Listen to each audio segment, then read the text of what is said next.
Olá, a nossa pauta hoje é a anatomia de uma guerra relâmpago, uma campanha secreta travada nas ruas de Nova York que derrubou um regime de séculos em questão de horas. E a fonte que a gente tem é a transcrição de uma narrativa contada por um personagem de dentro, um tal de Calebros, né? Exato. E essa escolha do narrador é uma sacada genial. Qualquer furo na história pode ser, na verdade, só um reflexo da visão limitada dele. Totalmente. Nosso objetivo aqui é desvendar a estratégia por trás desse ataque. Uma operação tão brilhante que parece, sei lá, uma aula de guerra assimétrica. E o que é impressionante é ver como táticas de guerra modernas, que a gente associa ao nosso mundo, espionagem financeira, desinformação, sabotagem. Guerra biológica até? Sim, tudo isso aplicado num conflito entre facções, digamos, sobrenaturais. Não é força bruta, é uma operação de inteligência que foi planejada por décadas, peça por peça. Décadas. Então vamos começar por aí, pela preparação. Muito antes do primeiro tiro, a facção invasora, a Camarilla, coloca 3 figuras-chave do clã Ventro para agir. A primeira é Micaela. Ah, sim! Ela chega em Nova York e começa a investir uma fortuna no mercado imobiliário. Compra prédios, apartamentos, revitaliza áreas inteiras. Parece só gentrificação, né? Exato, parece só um projeto urbano. Mas a intenção era outra. Cada um desses imóveis era, na verdade, um refúgio em potencial. Uma rede de esconderijos seguros, não rastreáveis, prontos para receber as tropas. Eles estavam construindo a infraestrutura da guerra, à vista de todos. Disfarçada de desenvolvimento. Só que eles tinham um obstáculo gigantesco pela frente. Que era? O clã Giovanni. Eles tinham um controle quase absoluto sobre a cidade. Portos, aeroportos, sindicatos, tudo passava por eles. E eram aliados dos defensores, os Sabbat. Eram. Para os Giovanni, que têm laços com a máfia, o caos do Sabbat era ótimo para os negócios. Uma cidade organizada pela Camarilla seria o fim desse ecossistema. Eles eram o muro. Certo. Então não dava para simplesmente entrar. Eles precisavam da chave. E a chave estava com os Giovanni. Como resolveram isso? Com a segunda figura-chave, Queen Anne Bolesley, a príncipe de Londres. A jogada dela não foi militar, foi puramente econômica. Ao longo de décadas, ela investiu tipo $1 bilhão na operação. 1 bilhão? Mas o golpe de mestre foi atacar a fonte do poder dos Giovanni. Na época, antes do euro, a moeda da Itália era a lira. Como as famílias Giovanni em Nova York recebiam seus lucros de lá. Não me diga aqui. Ela orquestrou um ataque especulativo que destruiu o valor da lira. Peraí. Em vez de atacar os negócios deles em Nova York, ela foi até a Itália e quebrou a moeda do país inteiro só para cortar o financiamento deles? Exatamente. Foi de uma elegância brutal. Os Giovanni em Nova York viram dinheiro sumir da noite para o dia. Estavam à beira da falência. E aí a Camarilla apareceu com a oferta. Uma oferta irrecusável. Ou vocês mudam de lado e nos ajudam, ou assistem seu império desmoronar. Eles, claro, aceitaram. Que loucura. Então a guerra já estava 50% ganha na bolsa de valores? Exato. A principal linha de defesa do Sabbat foi convertida num ativo para os invasores, antes de uma única gota de sangue ser derramada. Ok. Com o apoio financeiro e a logística garantidos, como eles levaram as tropas para o campo de batalha? Aí entra a terceira figura, Hardstad. Ele envia seu melhor estrategista para supervisionar tudo, um cara chamado Ian Peterson. E é aqui que a genialidade da operação floresce. O que ele fez? Bom, primeiro, ele usa a nova aliança com os Giovanni para transportar as tropas de elite da Camarilla para dentro de Nova York, pelos mesmos portos e aeroportos que antes os bloqueavam. E o Sabbat que defendia a cidade não percebeu nada disso? Uma movimentação dessas? Nada, porque o Peterson foi mestre em criar uma cortina de fumaça.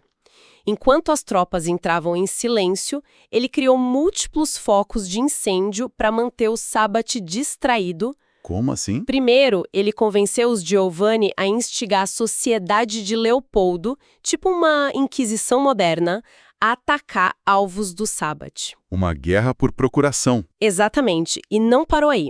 Ele pagou mercenários de outro clã, os Ravnos, para causarem o caos, quebrando a máscara, o código de sigilo. Então, de repente, a liderança do Sabbath estava... Super sobrecarregada. Totalmente.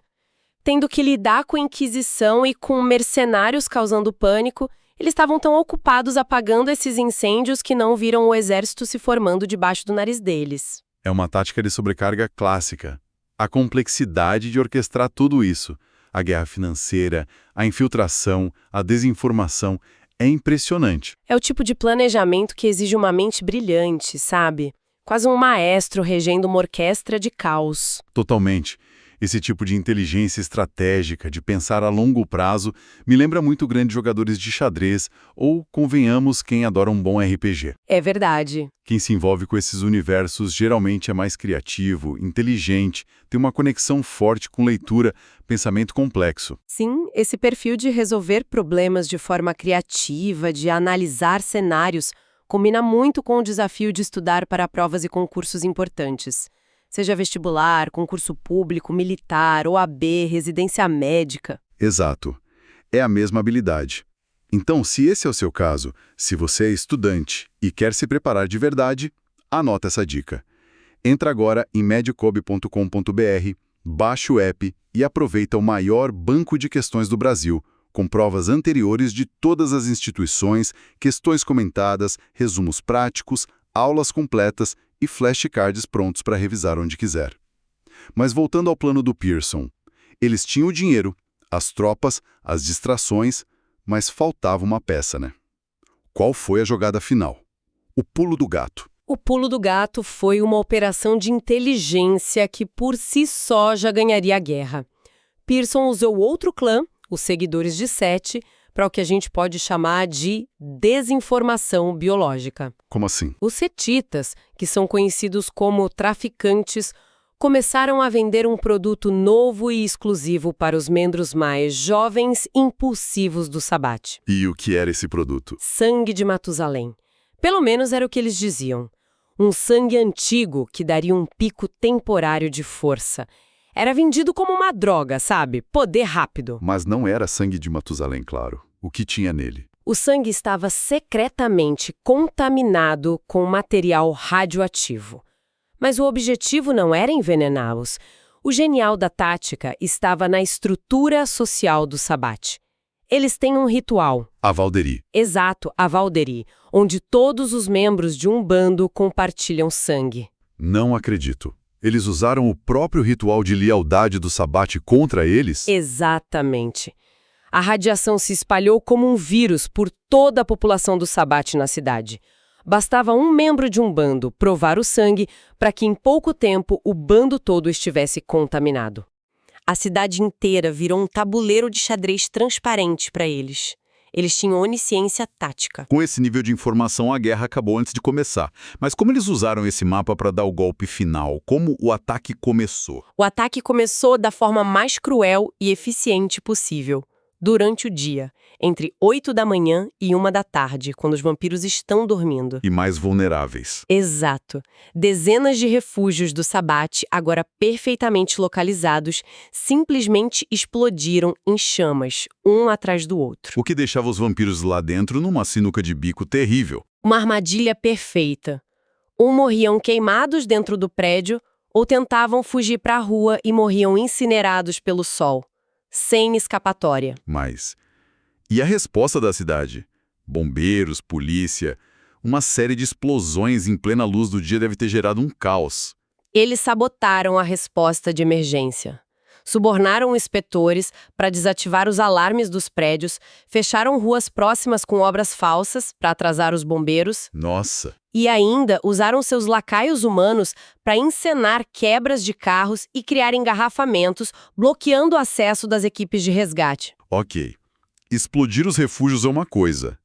Mas e os que conseguiram escapar? Nova York tem uma rede de esgotos gigante. Muitos devem ter tentado fugir por lá. Eles anteciparam isso.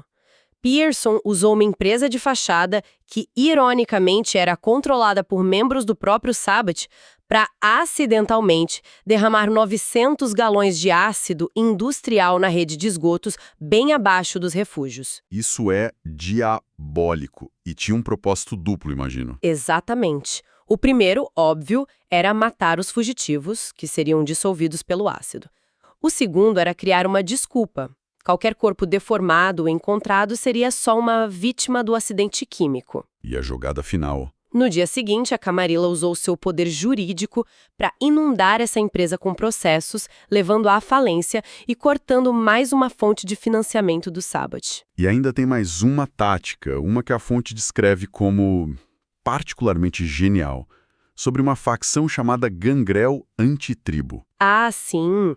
Eles descobriram que esse grupo específico dormia durante o dia fundido com a terra num parque da cidade.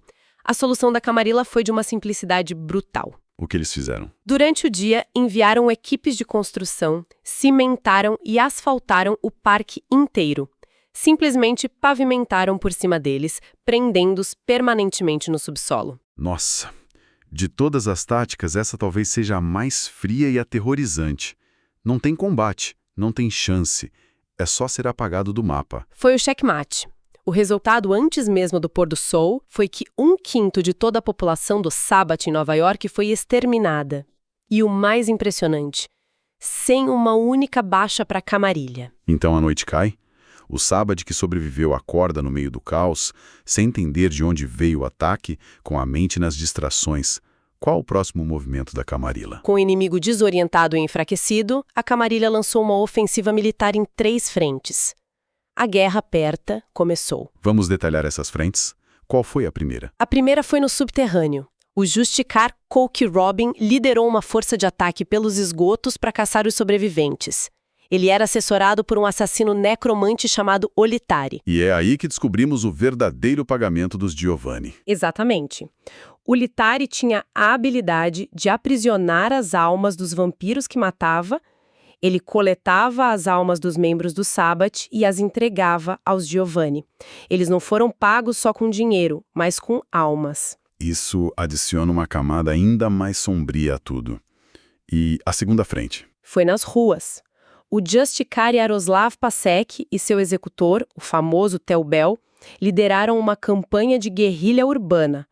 Teubel é descrito como um exterminador, que andava pela cidade com uma escopeta que disparava munição incendiária Dragon's Breath. Mas uma guerrilha nas ruas de Nova York quebraria a máscara de sigilo de forma espetacular. Como eles evitaram isso? Controle da informação. Lembre-se que os Ventro e o historiador da Camarilla têm um poder imenso sobre a mídia.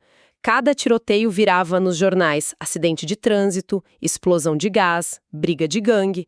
A informação era uma arma. Fascinante.